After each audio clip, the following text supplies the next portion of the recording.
이 시간 건강한 신앙이라는 제목으로 하나님 말씀 증거하겠습니다. 지난주에 우리는 부활절을 경험한 하나님의 사람들이 부활절을 경험하고 부활 첫 번째 주일에 들은 말씀으로 십자가를 따르는 삶에 대해 들었습니다. 십자가를 따르기 위해서는 먼저 십자가가 무엇인지 정확하게 알고 믿고, 그리고 주님 말씀하신 대로 자기를 부인하고 자기 십자가를 지고 천국 갈 때까지 주님을 따라야 된다라는 말씀을 들었습니다. 이 말씀이 주님께서 말씀하신 있는 내용 그대로이지만 사실 우리에게 굉장히 부담스럽습니다. 왜냐하면 자기를 부인한다라는 것은 자기를 죽이는 것이고, 그리고 더 나아가서 주님 자기 십자가를 진다는 이야기는 이것은 신앙생활을 하면서 당하는 어려움들을 감당해야 되는 것을 얘기하는 것이에요. 그리고 한 번만 하면 참 그래도 괜찮을 텐데 천국 갈 때까지 계속해서 그 일을 해야 된다는 것, 이거 참 쉽지 않은 것 같습니다. 신앙생활이 그럼 이렇게 어려운 것인가? 여러분 그렇게 생각할 수 있는데 그렇지 않습니다. 우리는 분명히 연약하고 부족한 존재들입니다. 그러나 하나님께서 우리와 함께 하시기 때문에 주님의 은혜로 우리가 넉넉히 승리하는 은총의 삶을 분명히 누리게 될 줄로 믿습니다. 오늘은 부활절 두 번째 주일로서 건강한 신앙생활에 대한 말씀을 듣고자 합니다.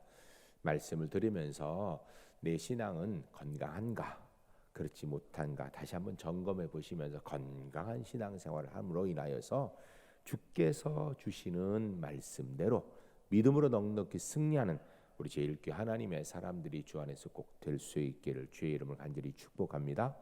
오늘 말씀의 중요한 핵심은요, 신앙생활은 내 힘으로 하는 게 아니에요. 주의 은혜로 한다라는 것입니다. 첫 번째 따라하겠습니다. 하나님께서 복 주실 줄 믿는 신앙. 건강한 신앙생활의 첫 번째는요, 내가 잘해서 복 받는 것이 아니라 하나님께서 복 주실 줄로 믿는 신앙이에요. 왜냐하면 우리는 하나님의 자녀이기 때문입니다. 하나님께서는 하나님의 자녀인 우리에게 분명히 하나님의 복과 은혜를 주실 줄로 믿습니다. 우리가 이거 믿고 신앙생활해야 되는 거예요. 이거 알고 신앙생활해야 됩니다. 그러면 우리가 도대체 복이라고 열린 것은 복이란 무엇인가? 사람들이 일반적으로 복을 얻기 위해 기도할 때 그 기도 제목은 대부분 가정 문제입니다. 가정 문제 가운데서 특별히 의식주 문제인 경우가 많습니다. 자녀 문제든 남편 문제든 아내 문제든 부모의 문제든 다 의식주와 관계되어 있는 문제입니다. 쉽게 얘기하면 먹고 사는 문제, 이것이 굉장히 중요한 문제로 대두되고 있다는 것입니다. 건강히 잘 먹고 잘 사는 것, 이게 우리의 기도 제목 가운데 끊이지 않습니다. 왜 그럴까요? 이유는 아주 간단합니다. 우리가 육신을 입었기 때문이에요. 우리가 육신이 없다면은 그런 기도 제목 우리에게 있을 이유가 없겠지요. 그러나 우리는 육신 입은 사람이기 때문에 기본적으로 먹고 마시고 입고 사는 것이 눈앞에 있는 첫 번째 문제이기 때문입니다. 이것이 해결하지 않으면요, 끊임없이 마음에 부담이 있고 이게 해결되지 않으면 끊임없이 이것을 갈구하게 되어 있는 게 사람입니다. 그런데 오늘 본문 성경 말씀에 보면 하나님께서 이것에 대해서 걱정하지 말고 하나님 너희 아버지께 맡기라, 온전히 하나님만 믿고 살아라 라고 말씀하십니다. 우리가 하나님 말씀 보겠습니다. 31절 32절입니다. 읽으실 때 주님 저희가 이렇게 살기로 합니다, 이런 믿음을 가지고 31절 32절 같이 읽겠습니다. 그러므로 염려하여 이르기를 무엇을 먹을까 무엇을 마실까 무엇을 입을까 하지 말라. 이는 다 이방인들이 구하는 것이라. 너희 하늘 아버지께서 이 모든 것이 너희에게 있어야 할 줄을 아시느니라. 아멘. 뭐 먹을까 뭐 입을까 뭐 마실까, 이거 이방인들은 그거 기도하는 거 당연하다라는 거예요. 왜요? 그건 자기들이 애쓰고 노력하고 머리를 싸매시고 정말 노력한 만큼 갖는 거예요. 그러나 우린 누구예요? 하나님의 자녀라는 것입니다. 하나님의 자녀에게는 하나님께서 이런 것들은 기본적으로 공급해 주실 거니까 걱정하지 말라는 거예요. 못 먹고 살까봐, 못 마시고 살까봐, 못 입고 살까봐 너무 염려하지 말라라는 거예요. 오히려 하나님 의지하라는 것입니다. 그런데 사실은요, 우리가 먹고 사는 의식주 문제가 해결되어진다 해서 우리의 걱정이 딱 거기서 그럼 끝나는가? 그렇지 않습니다.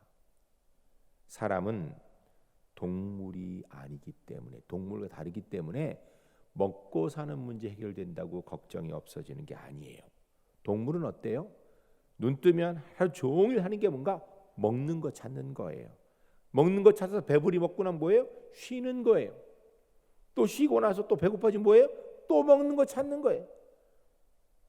한마디로 얘기해, 짐승은 먹는 것 찾는 게 그 삶의 전부 다예요. 그러나 우리는 동물이 아닙니다.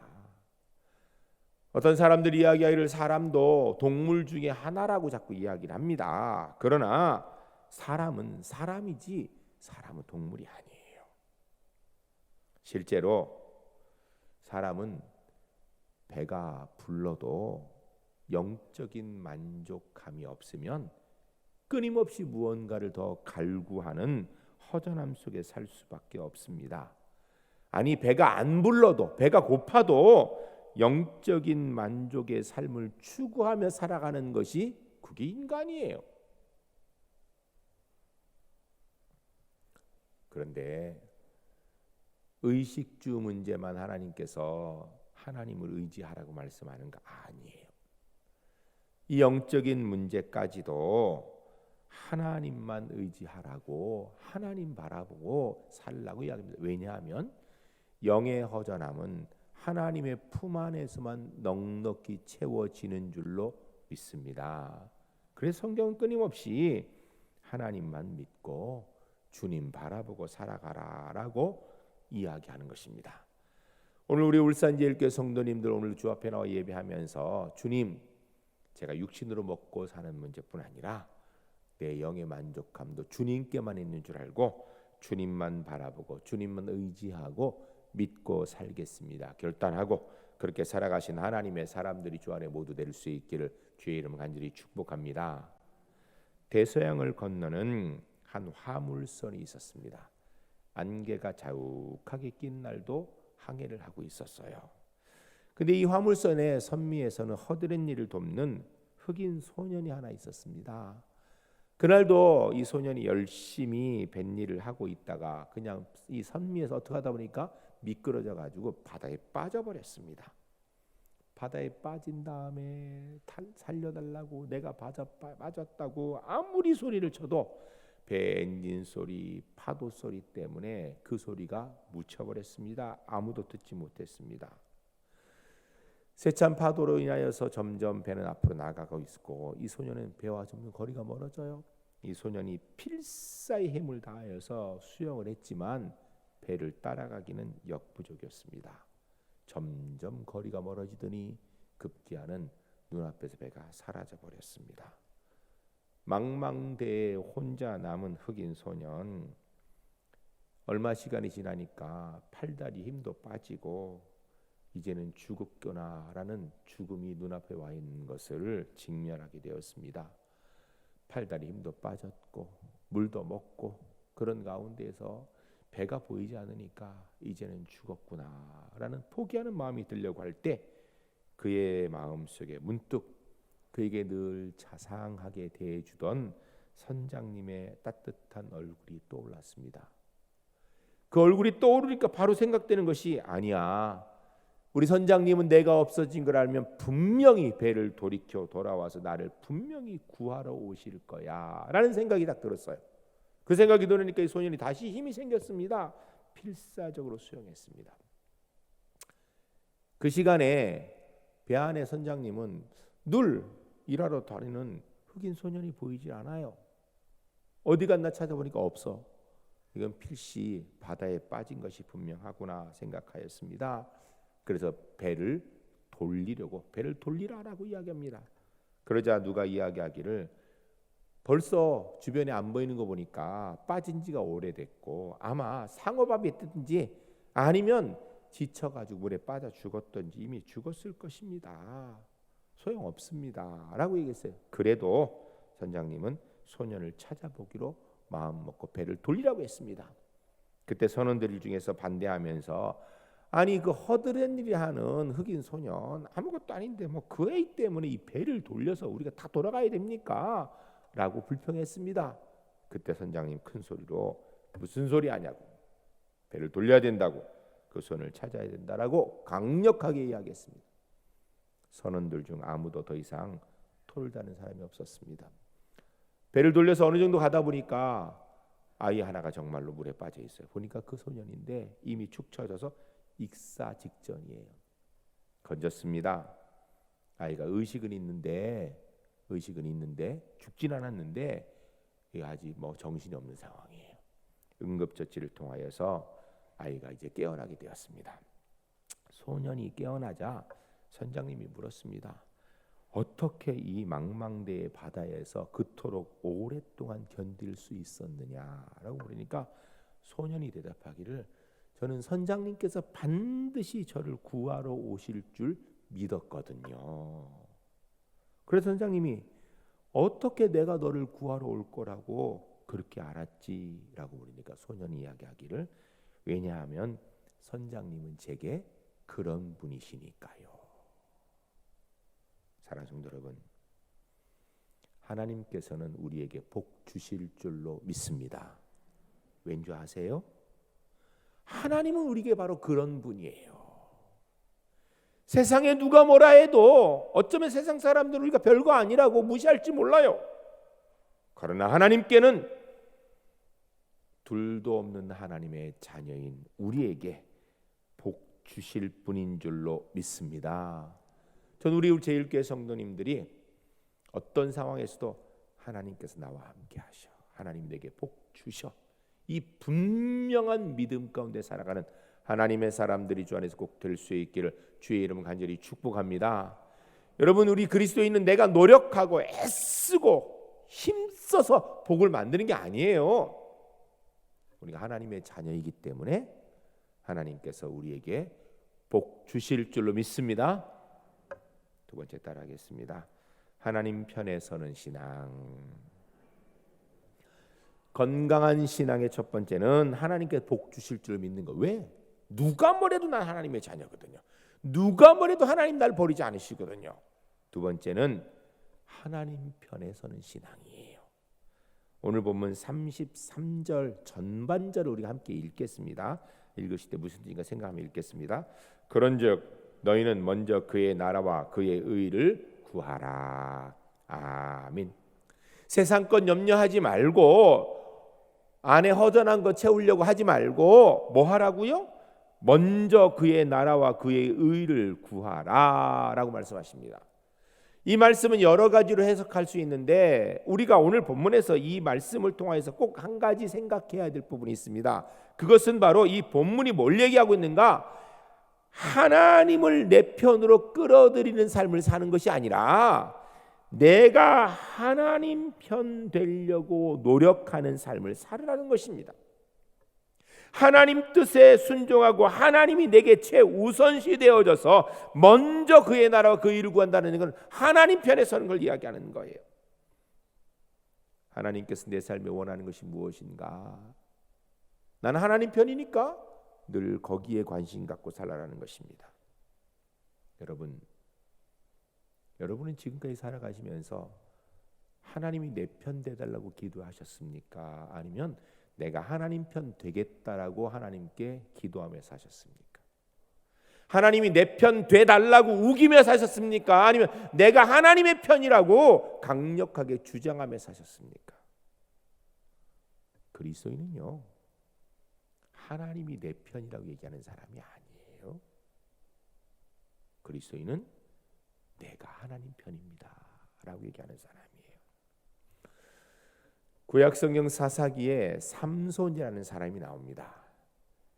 예수 믿지 않는 사람도 삼손의 이야기를 알 만큼 유명하지요. 그러니 당연히 우리는 너무나 잘 알고 있는 사람입니다.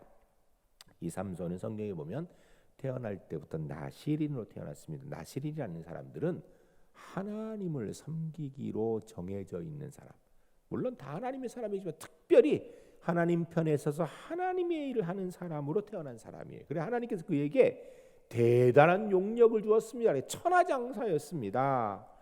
그 삼손이 태어나서 그 힘을 가지고 뭐 했는가? 하나님 편에 서서 하나님이 했는가? 그랬으면 좋았을 텐데 그렇지 못했어요. 그는 그 힘 가지고 자기가 원하는 걸 한 거예요. 블레셋을 물리칠 때에도 자기가 원하는 걸, 하나님이 원하시는 대로 하나님 편에 서서 일을 한 게 아니었어요. 그러던 중 사사기 16장에 보면 이런 삼손이 결국 소렉 골짜기에 들릴라라는 한 여인에게 마음을 빼앗깁니다. 그 전까지는 자기가 주인이었다가 들릴라를 만난 다음부터는 이 삼손은 들릴라 편이 되어진 것입니다. 어느 날 보니까 이 삼손이라는 사람이 소렉 골짜기에 들릴라라는 여인에게 마음을 빼앗겨서 거치막폭에 있는 걸 알고 삼손의 적이 되는 블레셋 사람들이 들릴라에게 이야기합니다. 삼손의 힘의 근원이 무엇인지를 네가 파악해서 우리에게 알려주면 우리들이 각 사람마다 은 1,100개씩을 너에게 주겠다. 우리가 5명이면 5,500개, 10명이면 11,000개 이렇게 주겠다라는 거예요. 엄청난 상급을 약속한 거예요. 그 순간부터 들릴라는 삼손의 힘의 근원을 알기 위해서 삼손을 유혹합니다. 삼손이 잘 얘기를 안 해요. 자꾸 유혹하니까 삼손이 하는 이야기가 마르지 않은 새 활줄 7으로 나를 결박하면 내 힘이 없어진다. 그러니까 정말로 삼손을 재워놓고 들릴라가 마르지 않은 새 활줄을 가지고 삼손을 7줄로 결박을 했어요. 그리고선 이야기하기를 블레셋 군대가 왔다. 그러니까 벌떡 일어나는데 그냥 바로 그 다 끊어져 버리는 거예요. 그러니까 들릴라 한 얘기가 당신 나를 속였군요. 삼손이 그 여인이 자기를 지금 잡으려고 하는 거에 대해서 생각하지 않고 그 여인이 속였다 그러니까 그게 미안한 마음에서 그 다음에 또 다른 얘기를 합니다. 한 번도 쓰지 않은 새 밧줄을 가져다가 나를 결박하면 내가 힘이 하나도 없다고, 꼼짝도 못한다고. 그러니까 또 들릴라가 삼손을 재워놓고 한 번도 쓰지 않은 새 밧줄로 또 삼손을 꼭꼭 묶어놓고서 하는 얘기가 블레셋 군대가 왔다 그럽니다. 그러니까 삼손이 벌떡 일어났는데 보니까 그냥 끈이 다 끊어지는 거예요. 이쯤 되면은 야, 이 여자가 나를 지금 죽이려고 하는구나 이 생각을 해야 되는데 이 들릴라가 당신 나한테 거짓말했다고 하니까 그게 또 미안해가지고 또 핑계를 대는데 뭐라 그러냐면 내 머리카락 7가닥을 배틀의 날실에 넣어서 같이 짜면은 내가 힘이 없어진다고 또 이렇게 얘기한 거예요. 그래서 들릴라가 또 삼손을 재워놓고 머리카락 7가닥을 배틀의 날실에서 넣어서 짰습니다. 그리고 사는 얘기가 블레셋 군대가 왔다 하니까 또 삼손이 벌떡 일어났는데 보니까 이건 뭐 힘이 없는 게 아니라 배틀체가 통째로 다 날아가는. 이쯤 되면 야, 이 여인이 날 정말 죽이려고 그러는구나 이 생각을 해야 될 텐데 들릴라 편이 돼서 그게 푹 빠져 있는 삼손은 그 생각을 하나도 안 들고 오히려 들릴라가 당신 나를 속인다고 하면서 울고불고 하니까 사실을 말해버립니다. 사실은 나는 나시린으로 태어나서 처음부터 머리에 삭도를 대지 않다. 머리를 자른 적이 없는 사람이다. 내 힘의 근원은 머리카락이다. 이렇게 얘기해요. 바보 같은 소리죠. 사실은 힘의 근원이 왜 머리카락이겠어요? 하나님의 약속이지. 그런데 그 이야기를 듣고 들릴라가 한 것이 사사기 16장 19절에 기록되어 있습니다. 사사기 16장 19절에 이렇게 되어 있어요.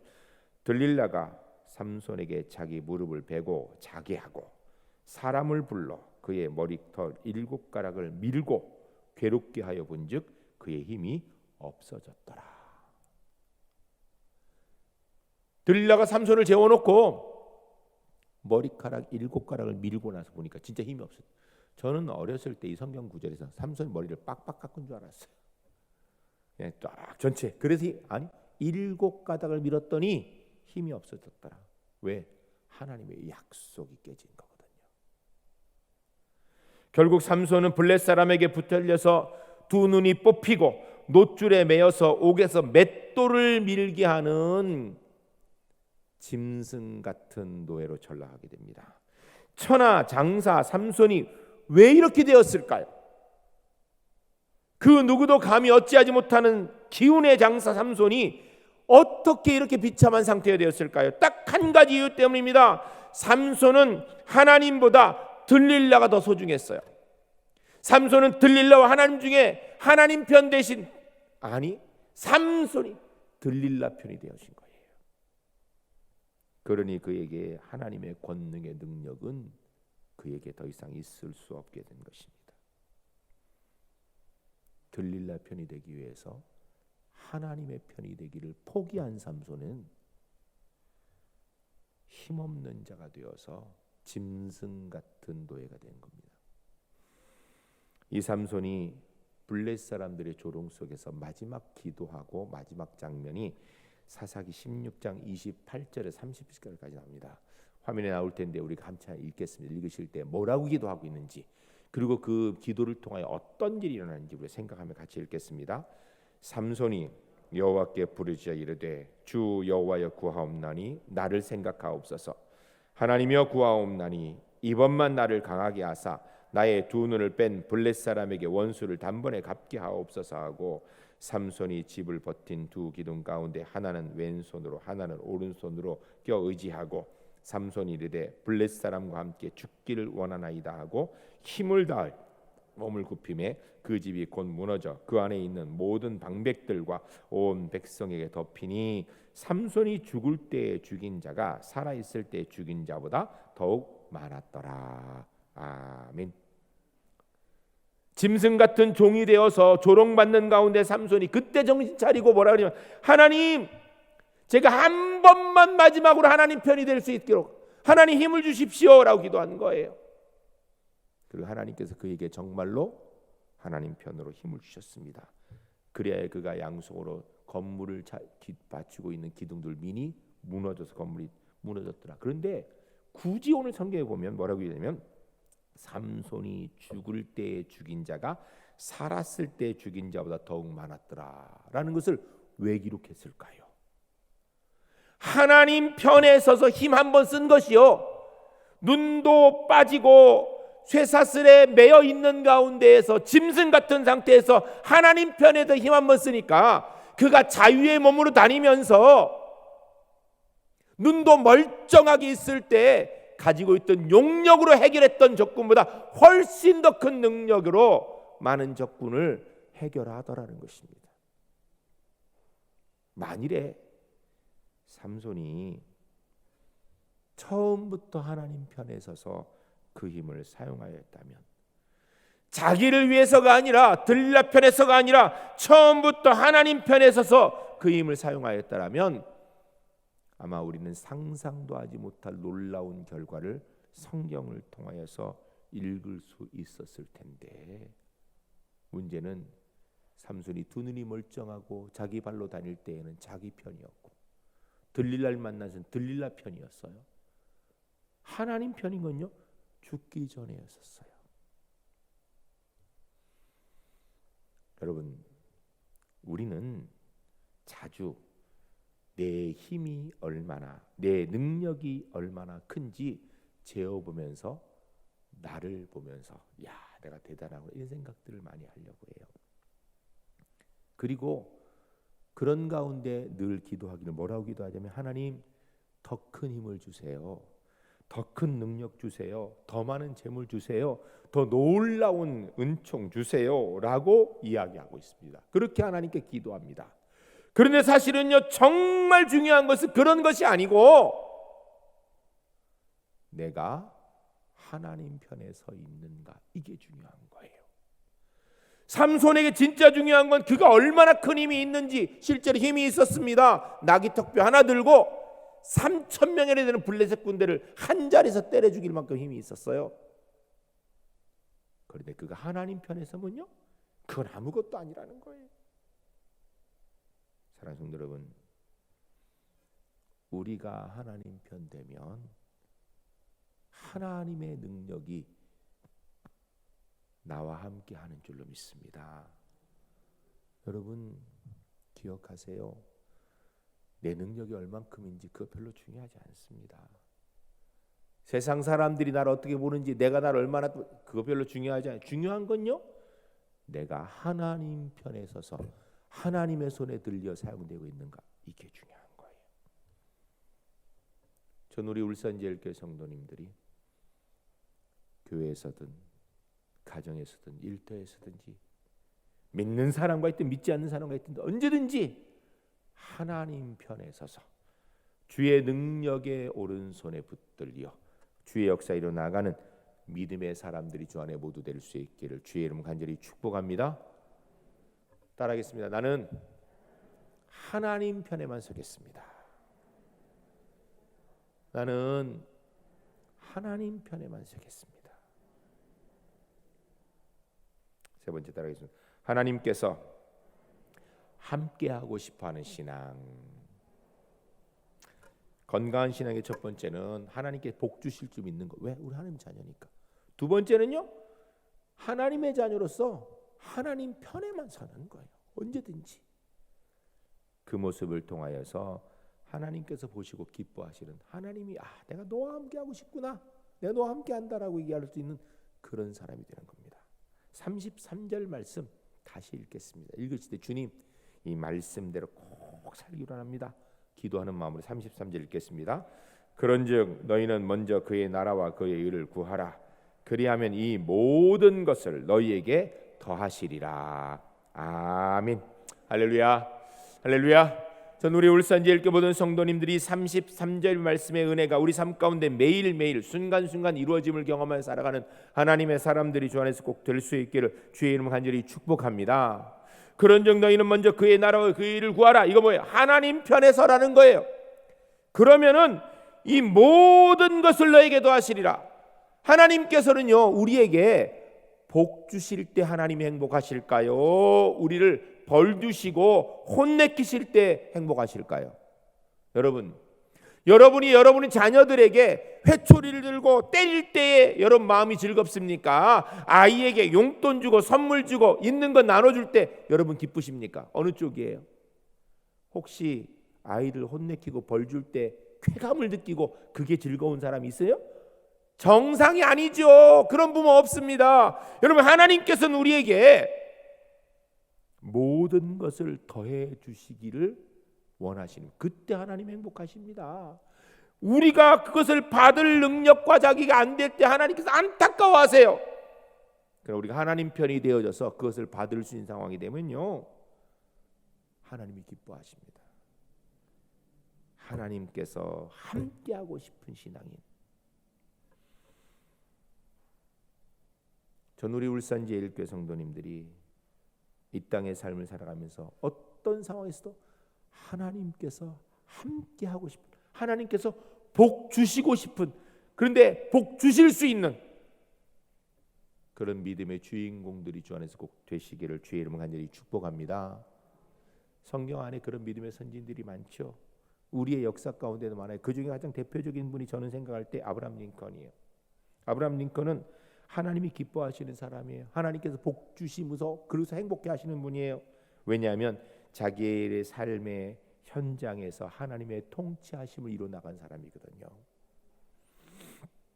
백악관을 기도실로 만든 대통령 링컨이라는 책 중에 들어있는 내용인데 아브라함 링컨의 10계명이 나옵니다. 그러니까 그가 대통령이 되어져서 대통령으로 일을 할 때 그가 가지고 있는 삶의 신조 10가지라는 거예요. 제가 지금 읽어드릴 텐데 우리 성도님들도 이런 신조를 가지고 아브라함 링컨과 같이 주님이 복 주시길 기뻐하시는, 함께 하시길 기뻐하시는 그런 하나님의 사람들이 꼭 되었으면 좋겠습니다. 첫 번째, 나는 주의를 거룩하게 지키며 예배 생활에 힘쓸 것이다. 두 번째, 나는 날마다 하나님의 말씀인 성경을 묵상하고 그 말씀을 실천할 것이다. 세 번째, 나는 도움을 베풀어 주시는 하나님 아버지께 날마다 겸손히 기도할 것이다. 네 번째, 나는 나의 뜻이 아니라 하나님의 뜻에 순종할 것이다. 다섯 번째, 나는 하나님께서 베풀어 주신 은혜를 기억하며 감사할 것이다. 여섯 번째, 나는 연약하지만 하나님의 도우심을 의지할 것이다. 일곱 번째, 나는 하나님만 높여드리고 그분께만 영광을 돌려드릴 것이다. 여덟 번째, 나는 하나님 안에서 우리 모두는 자유하며 평등하다고 믿는다. 아홉 번째, 나는 형제를 사랑하고 이웃을 사랑하라는 주님의 명령을 실천할 것이다. 열 번째, 나는 이 땅 위에 하나님의 진리와 공의가 실현되도록 기도할 것이다. 여러분, 세계의 가장 강력한 나라 미국의 대통령이 그가 가지고 있는 삶의 신조가 어떻게 하면 내가 이 나라를 잘 움직일까? 어떻게 잘 다스릴까? 어떻게 대통령으로서의 역할을 잘 할까? 어떻게 세계의 정세를 잘, 이걸 기도한 게 아니에요. 뭘 기도했어요? 오직 하나님의 뜻에, 하나님의 편에 서서 하나님이 원하시는 것을 내가 이루겠습니다. 이게 그의 십계명이었어요. 여러분, 아브라함 링컨은요 그렇게 뛰어난 사람이 아니에요. 그는 배움도 많지 않았고요, 외모도 그렇게 수려한 사람도 아니었습니다. 그러나 아브라함 링컨은 그 누구보다 뛰어난 점이 있는데 그의 삶의 1번은 하나님이셨어요. 그러니까 하나님께서 아브라함 링컨과 함께 하고 싶은 분이에요. 하나님께서는 하나님의 복을 링컨에게 마음껏 주기를 원하시는 분이었어요.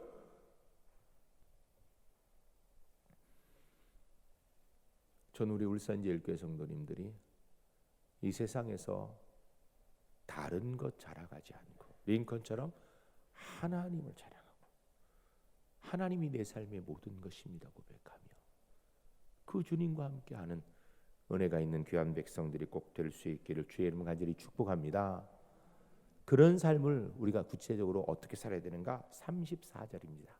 34절 같이 읽겠습니다. 그러므로 내일 일을 위하여 염려하지 말라.